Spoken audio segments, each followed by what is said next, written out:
Capítulo 15. El gobierno secreto.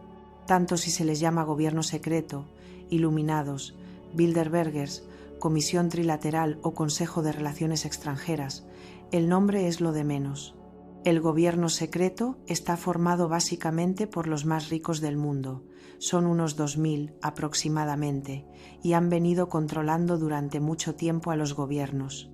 Establecen quiénes han de ser elegidos, cuándo y dónde. Dicen cuándo ha de producirse una guerra y cuándo no. Controlan el sistema de abastecimientos del planeta y cuándo ha de producirse una inflación o una deflación. Esta gente lo domina todo. Por supuesto que no pueden controlar a la naturaleza, pero dominan todo lo demás. Entre 1900 y 1930, los grises establecieron contacto con esta gente en algún punto del planeta. Evidentemente este contacto tuvo que producirse antes de 1943, ya que en el experimento Filadelfia se utilizó una información tecnológica que había sido recabada de los grises. Nikola Tesla, un físico que durante algún tiempo fue el director del experimento Filadelfia, manifestó que había recibido información de los extraterrestres, aunque nadie le creyó en su momento.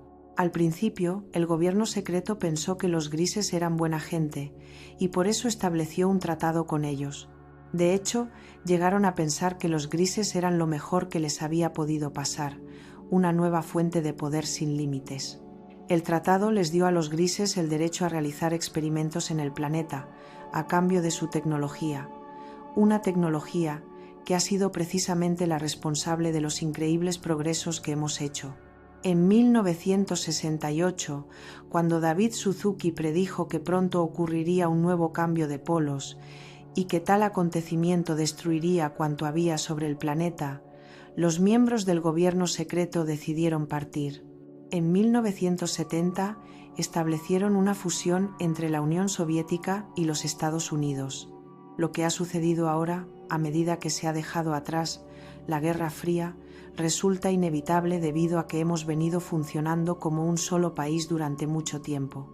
El gobierno secreto nunca compartió con el resto de la humanidad la tecnología recibida de los grises, sino que se la guardó para sí. De este modo, han logrado unos avances tecnológicos que se nos hacen difíciles de creer. Durante mucho tiempo han dispuesto de platillos volantes y de artefactos todavía más avanzados. Se calcula que aproximadamente el 50% de los platillos volantes que se han detectado son suyos. No proceden del espacio, sino que son propiedad del gobierno secreto. Esta organización se apropió también de la tecnología de los soviéticos, de los americanos y de los grises, y creó sus propios vehículos para asegurarse de que podrían abandonar el planeta antes de que se produjese el cambio de polos. Empezaron a prepararse con mucha prisa. Sabían que no disponían de mucho tiempo, como máximo unos 14 años, según los pronósticos de Suzuki. Lo primero que hicieron fue construir una base en la Luna, utilizándola como un satélite para adentrarse en el espacio. En la cara oculta de nuestro satélite construyeron 3 pequeñas ciudades tipo burbuja, en una de las cuales tuvieron un accidente en el que murió mucha gente. Hay informes que indican que se han realizado más de 2000 misiones secretas a la Luna. Una vez que este gobierno secreto dispuso de material suficiente en la Luna, se lanzaron al espacio. ¿Y a dónde creen que fueron? A Marte, naturalmente, al antiguo hogar de los grises. En Marte construyeron una ciudad subterránea extremadamente compleja, diseñada para albergarlos a ellos y algunas otras personas, pero no a muchas más. Su mayor preocupación era salvarse ellos, sin preocuparse demasiado del resto. Al fin y al cabo, ese había sido siempre su estilo. Se habían convertido en seres muy parecidos a los grises, perdiendo gran parte de sus cuerpos emocionales. A su base de Marte llevaron cuanto creyeron que podrían necesitar. Según afirma Al Bielek, que trabajó en el proyecto Montauk oficialmente, Proyecto Fénix, uno de los cometidos del Proyecto Fénix, dentro de la utilización de los túneles del tiempo, era proporcionar apoyo logístico a las colonias de Marte. Estas colonias habían sido establecidas en los primeros años 70. Aunque el viaje espacial a la Luna se hizo público en 1969, en realidad los alemanes ya habían estado allí en 1947 y en 1962 se realizó también una expedición conjunta ruso-americana. Esta expedición llegó a Marte el 22 de mayo de 1962. La película Alternative, realizada por Anglia Televisión y que se puede conseguir por canales no oficiales, describe detalladamente esta expedición. En ella se pueden ver las transmisiones de televisión enviadas desde Marte, referentes al viaje y a la llegada de la nave Explorer. Existen bases en Marte desde finales de los 60 o principios de los 70. En esa época, no solo no querían que nadie se enterase de lo que estaban haciendo, sino que tampoco deseaban que se les pudiera hacer competencia tecnológica. Cualquiera que estuviera trabajando en una tecnología muy desarrollada se veía obligado, por unos medios u otros, a abandonar sus investigaciones. Si se resistían a ello, se les suprimía. Alrededor de 1984 se concluyó la ciudad que el gobierno secreto tenía en Marte. Se encontraban muy satisfechos de haberlo conseguido. Y entonces, hace unos cuantos años, posiblemente en 1989, aunque Drúmbalo no está muy seguro de la fecha exacta, hicieron un descubrimiento espectacular. La Tierra no era el único planeta en el que se producían cambios de polaridad. Este fenómeno se daba en todos los planetas del Sistema Solar, incluido Marte. 7 o 9 meses más tarde, descubrieron también que tales cambios de polaridad conllevaban cambios de conciencia. Este hecho les dejó, como anteriormente les había sucedido a los grises, totalmente desvalidos, porque no podían hacer gran cosa al respecto. Se dieron cuenta de que la única forma posible de sobrevivir era por medio del amor y de la unidad de conciencia. Esta era la misma situación a la que había tenido que enfrentarse la Atlántida, en la Tierra 16.000 años antes, cuando los marcianos intentaron separarse del resto de la población terrestre y continuar por su cuenta. Los miembros del gobierno secreto sabían ahora que no podrían sobrevivir en solitario. Así pues, están dejando en paz a personas como Drúmbalo, personas que pueden tener respuestas y que pueden ayudarlos. Volvamos por un momento a Richard Hoagland y a sus investigaciones sobre los monumentos de Marte. La aparente falta de interés de la NASA por las investigaciones de Hoagland se debe a que Marte es un planeta que debe estar apartado de la curiosidad científica. Se han producido una serie de cosas allí que no se quiere que se sepan, y por eso la NASA ha tratado siempre de ridiculizar las informaciones sobre los monumentos marcianos. Puesto que los miembros del gobierno secreto se encuentran muy en la línea de los grises, también se hallan muy carentes de emociones. No obstante, son sumamente inteligentes. Si pudieran descubrir por su cuenta alguna otra forma de supervivencia, seguro que lo harían, pero han aprendido de entidades muy superiores a los grises que si quieren sobrevivir han de unirse a todos nosotros. Esto es lo que los seres superiores han pretendido desde el desastre de la Atlántida. No desean que los humanos sobrevivan a costa de los marcianos, o viceversa. Lo que ellos quieren es que esta gente logre salvarse y se vaya de allí. Capítulo 16. Lo que normalmente sucede. Drúmbalo ignora qué podrá suceder cuando en la próxima ocasión se produzca un cambio de polaridad. Posiblemente nadie lo sepa tampoco, porque lo que estamos haciendo es poco frecuente. Sin embargo, Todd y los otros maestros creen que nuestro futuro paso a una nueva dimensión se producirá de manera mucho más suave, consciente y orgánica de lo que es usual. Drúmbalo sabe lo que generalmente sucede en un cambio de polaridad. Cuando nos acercamos al punto de la precesión de los equinoccios, en el que tiene lugar el cambio, todo se viene abajo. La clave de todo esto se encuentra en el campo magnético de la Tierra, que es el que gobierna nuestra identidad, nuestros pensamientos y nuestra memoria. En ese sentido, nos comportamos de forma muy parecida a la de un ordenador. Necesitamos un cierto tipo de campo magnético para procesar nuestros datos. Es corriente que durante los días de plenilunio se registre un incremento de asesinatos y acciones violentas debido a que la Luna produce una especie de burbuja en nuestro campo magnético. Esta minúscula burbuja es suficiente para poner en una situación muy peligrosa a las personas que sufren alteraciones emocionales. A medida que se acerca el cambio de polaridad, las cosas empiezan a desequilibrarse y el campo magnético inicia una serie de fluctuaciones en un lapso muy corto de tiempo, entre 3 y 6 meses. Es como si cada día hubiera luna llena, pero cada vez más grande y más brillante. La consecuencia de este fenómeno es que la gente empieza a sufrir graves trastornos emocionales. Esto produce una quiebra muy seria, tanto social como económicamente, ya que somos precisamente los humanos los que sostenemos estas estructuras. Por tanto, cuando el hombre pierde su autocontrol, todo se viene abajo. Pero es posible que en esta ocasión no suceda tal cosa y podamos mantener unido el campo magnético. Por lo general, los cambios de polaridad y de dimensión son simultáneos. 5 o 6 horas antes de que se produzca el cambio de polos, tiene lugar un extraordinario fenómeno visual. La tercera y la cuarta dimensiones empiezan a interponerse. A medida que nos acercamos a la cuarta dimensión de conciencia, la tercera inicia un alejamiento progresivo. En cuanto la red tridimensional comienza a resquebrajarse, los objetos desaparecen. Esta es una de las razones por las cuales, aunque la historia de la vida en nuestro planeta tenga 500 millones de años, no existe ninguna evidencia de ello. A fin de que puedan sobrevivir al cambio de polaridad, es necesario que los objetos estén hechos de materiales como los que se emplearon en las pirámides y en la Esfinge, unos materiales que están en resonancia con la Tierra.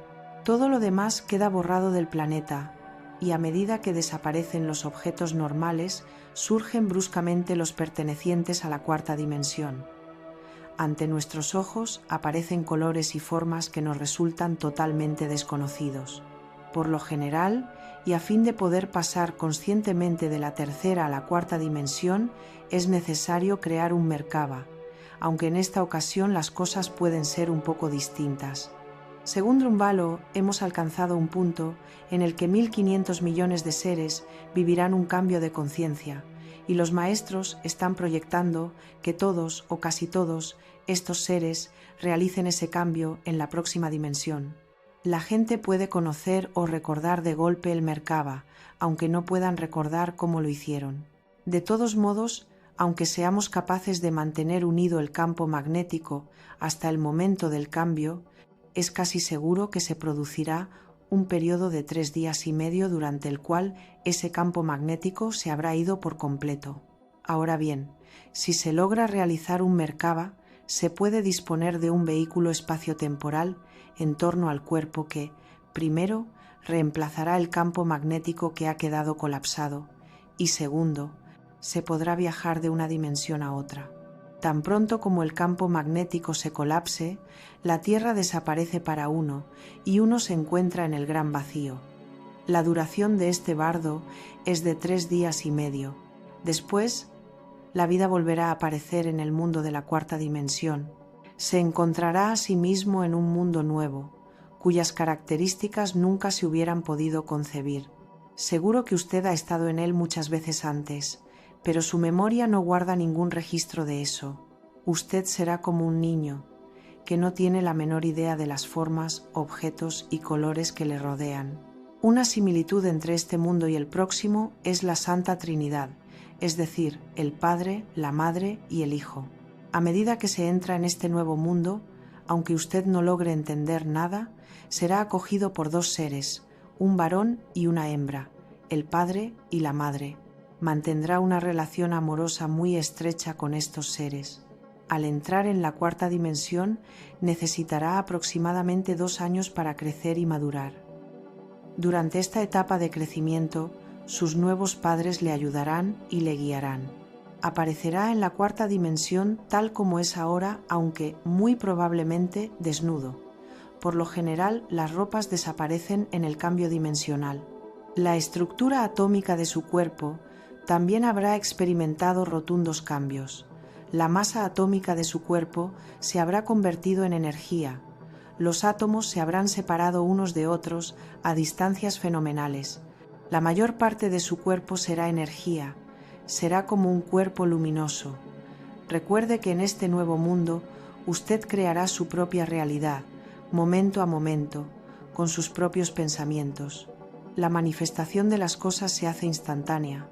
Por ejemplo, usted piensa en una naranja y la naranja se hace realidad ante sus ojos, de forma que usted puede tocarla y comerla. Por este motivo son tan importantes los pensamientos sobre la paz, la belleza, el amor, etc.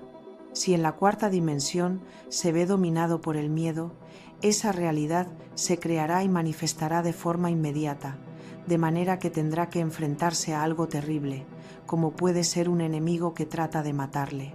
En ese momento usted puede crear un arma y matar a su enemigo, pero en cuanto suceda tal cosa, se verá de nuevo devuelto a la tercera dimensión, en la cual la relación entre causa y efecto es más lenta.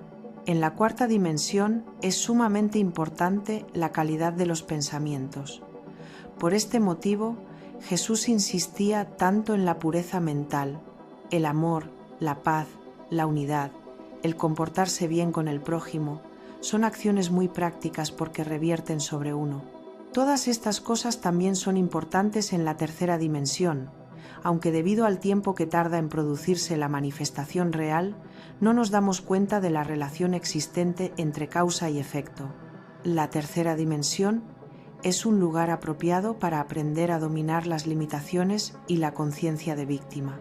En esta, la víctima definitiva termina siendo la persona que, al no darse cuenta de que está creando su propia realidad, cree que las cosas simplemente le suceden.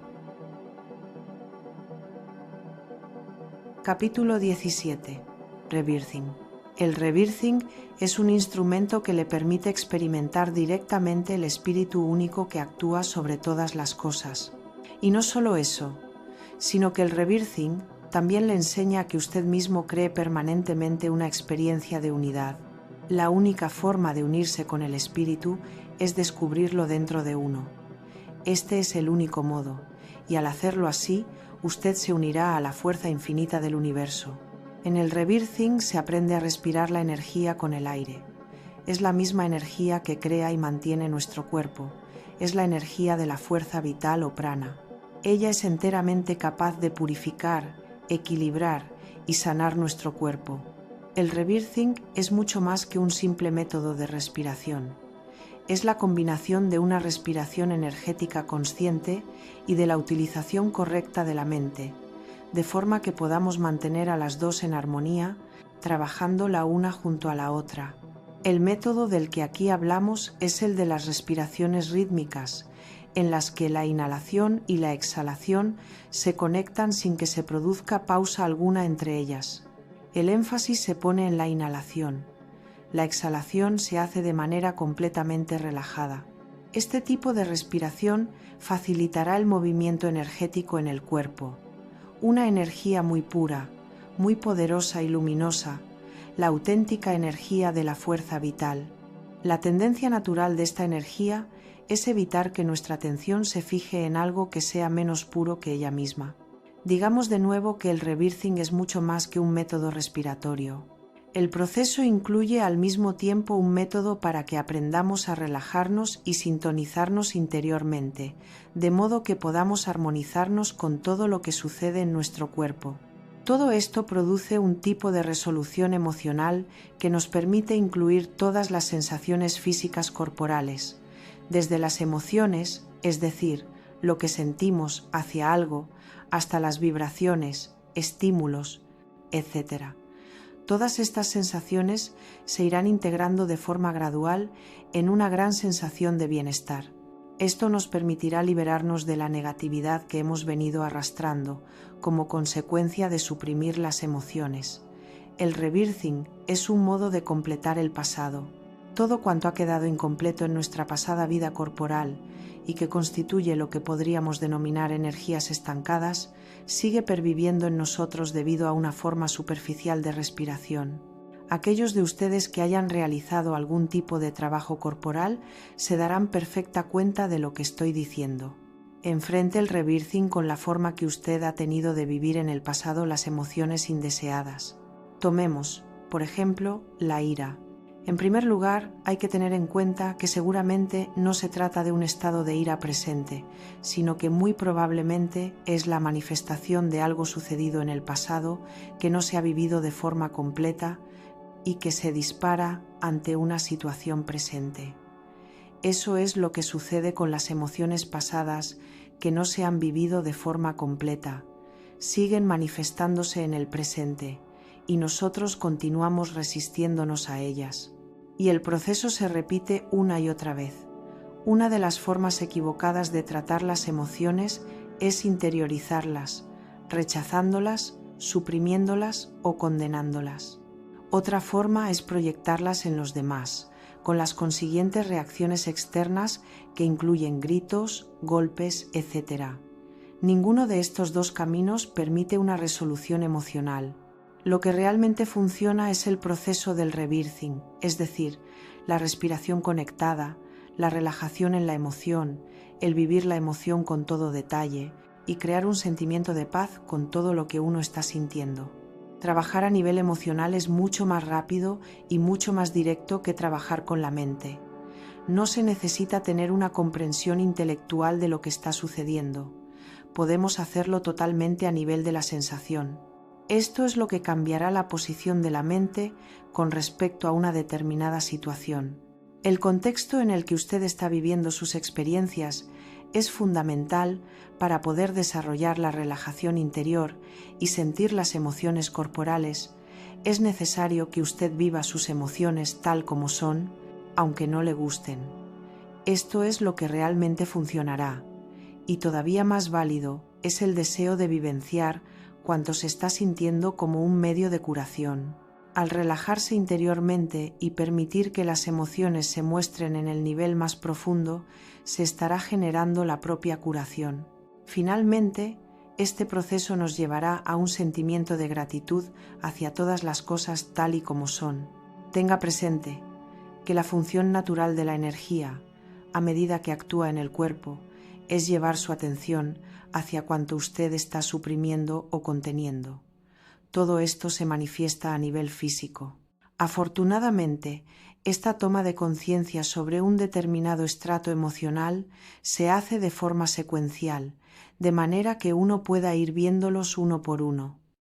En el proceso respiratorio, las emociones y sentimientos que usted evitó en el pasado van surgiendo debido al movimiento energético. Por evitar, debemos entender todos aquellos juicios que emitimos sobre dichas emociones o sentimientos, que consideramos equivocados. Yo quisiera hacer un solo paquete con una serie de términos tales como juicio, resistencia o error de comportamiento. Cuando utilizo uno de estos términos me estoy refiriendo por lo general a los demás. Por tanto, siempre que estamos juzgando algo o haciendo algo equivocado, lo que estamos haciendo en realidad es bloquear la energía. Lo que resulta fundamentalmente importante aquí es el deseo o la disposición de querer cambiar la mente sobre lo que en verdad se está haciendo de forma equivocada.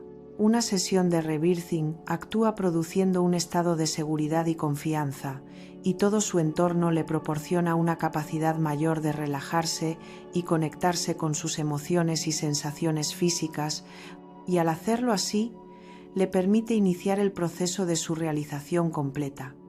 El cambiar hacia un contexto positivo le facilita el poder aceptar las cosas tal como son, sin resistirse a ellas.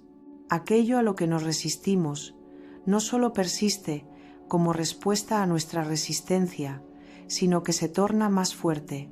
Si encontramos que una emoción se nos hace desagradable y queremos evitarla, ésta se vuelve más fuerte y cada vez se hará más grande el trabajo necesario para marginarla. Le estamos proporcionando energía para que se resista.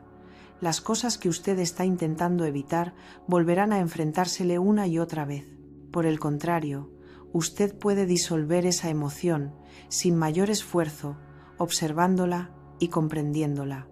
Cuando usted está respirando energía y se está relajando y sintonizando interiormente y permite que las sensaciones que experimenta se manifiesten tal como son, se está iniciando el proceso de curación, y así es como éste puede resultar fácil, agradable e incluso dichoso. Ahora bien, una vez dicho todo esto, el punto más importante quizás sea el que no haya que tomar nada al pie de la letra. El factor clave, el aspecto más importante, es su deseo y disposición a participar en el proceso. Por tal participación hay que entender la voluntad de soltar cuanto haya sido retenido y darse cuenta de que la paz y la felicidad son más importantes para uno que el obrar con justicia y equilibrio.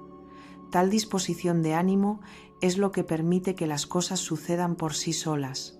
Con tal actitud, usted no necesita hacer las cosas de forma perfecta, y de este modo, la sesión de trabajo resultará eficaz.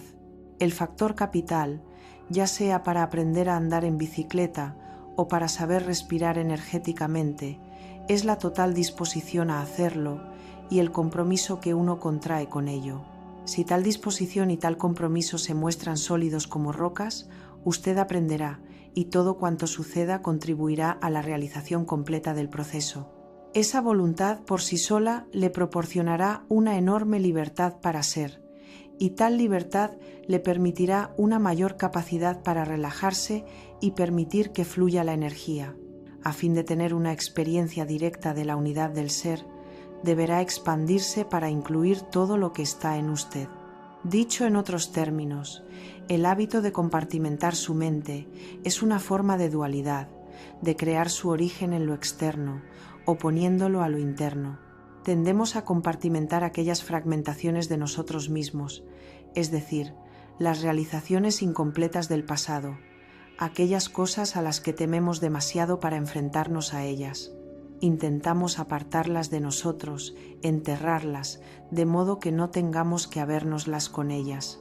Pero forman parte de nosotros, por muy vergonzosas o equivocadas que sean, y siempre aparecerán con el ejercicio respiratorio como algo menos puro. Es imposible experimentar la unidad del ser, cuando se está reprimiendo la vida y el ser. De esta manera, el ampliar su capacidad para aceptar la seguridad y confianza que subyace en el universo y que se consigue en el rebirthing, le capacitará para tratar todo aquello a lo que ha venido resistiéndose. A medida que lo vaya experimentando de este modo, esas emociones empezarán a diluirse, y en cuanto se disuelvan, su dualidad también se disolverá. Es decir, los acontecimientos surgen y se disuelven con la respiración. Poco importa que tales sucesos se refieran a la infancia, al nacimiento, a vidas pasadas o a lo que usted crea que es. Lo que importa es que se trata de energía que se está disolviendo. Está permitiendo que la unidad del ser se convierta en una presencia viva dentro de usted. De este modo vivirá una experiencia directa, y no teórica, del espíritu que reside en su cuerpo. Esto equivale a decir que se ha establecido la integración de ambos hemisferios cerebrales. El hemisferio conceptual masculino se funde con el intuitivo femenino. Quiero insistir en que no se trata de un proceso regresivo para volver a la infancia, al nacimiento, etc., aun cuando durante las sesiones puedan experimentarse vivencias ocurridas en esas etapas. Lo verdaderamente importante de esos procesos incompletos del pasado es que usted continúa llevándolos y manifestándolos en su vida actual. El mejor acceso a esos sentimientos se halla en el momento presente. Lo que usted lleva consigo en forma de energía reprimida se siente de algún modo y usted puede acceder a ello. Así pues, el proceso se basa en la respiración, en la relajación y sintonización de sentimientos, en el cambio del modo en el que habitualmente usted ha mantenido esa resistencia. Se trata de expandir su identidad, respiración a respiración, para incluir esos sentimientos de manera que puedan integrarse en una mayor sensación de bienestar. Al hacerlo así, el pasado comienza a completarse. El aprender el rebirthing de un monitor profesional le proporcionará un instrumento que usted puede utilizar en cualquier momento para aumentar su capacidad de resolución emocional y experimentar la unidad del ser. A medida que pase el tiempo, empezará a confiar más en su propia autoridad que en la autoridad exterior. aprenderá de forma cada vez más intensa que el origen y la fuente se hallan dentro de usted y no fuera. El maestro es la propia respiración. Le lleva al nivel que le corresponde, al nivel que es el adecuado para usted y que nunca es el mismo para dos personas. Su propia respiración es el vehículo que le conducirá a su origen, al ser superior que reside en usted. 20 respiraciones conectadas. El fundamento del rebirthing es un sencillo ejercicio que aprendí de Leonard Orr y que se llama 20 respiraciones conectadas. Puede hacer este ejercicio a lo largo del día, siempre que sienta necesidad de ello. De todos modos, es mejor que durante la primera semana solamente lo haga una vez al día. 1. Haga 4 respiraciones cortas. 2. Haga una respiración profunda. 3. Inspire y expulse el aire a través de la nariz. 4. Haga 4 tandas de 5 respiraciones, es decir, 4 tandas de 4 respiraciones cortas seguidas de una larga, sin parar, hasta un total de 20 respiraciones. Una la inspiración con la exhalación, de modo que toda la respiración se realice sin pausas. Una inspiración conectada con una expiración equivale a una respiración. Las 20 respiraciones se unen, de modo que usted realiza una única serie de 20 respiraciones sin pausas. Inhale el aire conscientemente de forma relajada y expúlselo totalmente en la exhalación, cuidando de que tanto la inspiración como la expiración tengan la misma duración. Utilice las respiraciones cortas para enfatizar la conexión de la inspiración y expiración, convirtiéndolas en un círculo cerrado. Utilice la respiración profunda para llenar cómodamente los pulmones tanto como pueda en la inspiración y vaciándolos por entero en la expiración. Respire al ritmo que sea más natural para usted. Es importante que la respiración sea libre, natural y rítmica, y no forzada o controlada.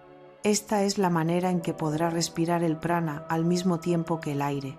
Debido a que la mayoría de nosotros ha venido desarrollando hábitos respiratorios equivocados, es posible que experimente algunas sensaciones físicas, como pueden ser ligeros vaídos o temblores en manos u otras partes del cuerpo. Si realiza los ejercicios diariamente, observará que las sensaciones pueden cambiar, haciéndose menos intensas y más saludables. Esto significa que está haciendo progresos en la respiración consciente y que ya está consiguiendo los primeros beneficios directos para su cuerpo. La práctica diaria de este ejercicio le enseñará más sobre la respiración que cuanto haya podido leer en toda su vida.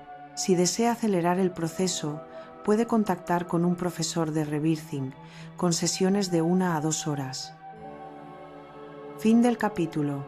Y hasta aquí el capítulo de hoy. Gracias por llegar al final de verdad y por escuchar con mente abierta un material que, nos guste o no, nos reta a pensar distinto. Hoy hemos recorrido 3 ejes potentes. La idea de un gobierno secreto y sus pactos con los grises, con tecnología intercambiada y proyectos fuera de la vista pública sí, con Luna y Marte de por medio. No es tanto creer o no, sino observar cómo estas narrativas explican miedos, poder y control en la historia contemporánea.